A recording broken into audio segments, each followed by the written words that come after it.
మనల్ని విడిపించి గొప్ప చేయగల దేవుడు మనం ఆరాధిస్తున్న యేసు ఒక్కడే. కాబట్టి సమస్యలు, శ్రమలు, ఇబ్బందులు వచ్చినప్పుడు భయపడొద్దు. ఏమి జరిగినా దేవుడు మనకు తోడుగా ఉన్నాడు. ఆయన మనకు ఆశ్రయదుర్గమై ఉన్నాడు. ఈ మాటల చేత ధైర్యం నుండి విశ్వాసంతో ముందుకెళ్దాం. ప్రార్థన చేసుకుందాం.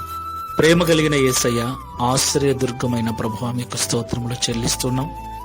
నిజమే తండ్రి, ఈ లోకములో మా అనుకున్న వారు మా ఆర్థిక ఇబ్బందులలో, మా యొక్క సమస్యలలో కొంతవరకు సహాయం చేసినను పరిపూర్ణంగా మాకు సహాయం చేయలేరు. మాటి మాటికి అడిగినప్పుడు విసుగు చెంది మమ్మల్ని దూరంగా పెడతారు.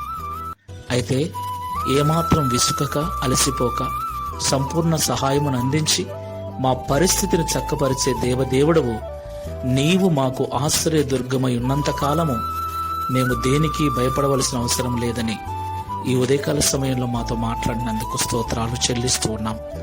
ఈ ప్రార్థనలో ఏకీభవిస్తున్న బిడ్డలలో చుట్టూ ఉన్న భయానక పరిస్థితులను బట్టి, ఇబ్బందులను బట్టి, ఆర్థిక ఇబ్బందులను బట్టి నలిగిపోతూ ఉంటే, సహాయం చేయవారు ఎవరూ లేక తలడిల్లిపోతూ ఆకాశం వైపు కన్నులెత్తి నీ వైపు చూస్తున్న వారుంటే దయతో జ్ఞాపకం చేసుకొని వారికి ఆశ్రయదుర్గమై ఆపత్కాలములన్నిటి నుండి విడిపించి, సమస్యలన్నిటి నుంచి విడిపించి సాక్షులుగా నిలబెట్టుకునమని, అతి ధైర్యమును ఈ ప్రార్థన ద్వారా, ఈ మాటల ద్వారా మీరు అనుగ్రహించి వారి జీవితముల ద్వారా మీరే మహిమ, ఘనత, ప్రభావములు పొందుకొనమని, తద్వారా ఈ దిన వాగ్దానమును మా అందరి జీవితంలో నెరవేర్చమని యేసు నామములు అడుగుచున్నాము తండ్రి.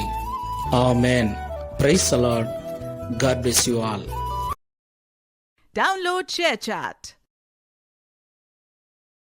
Download ShareChat.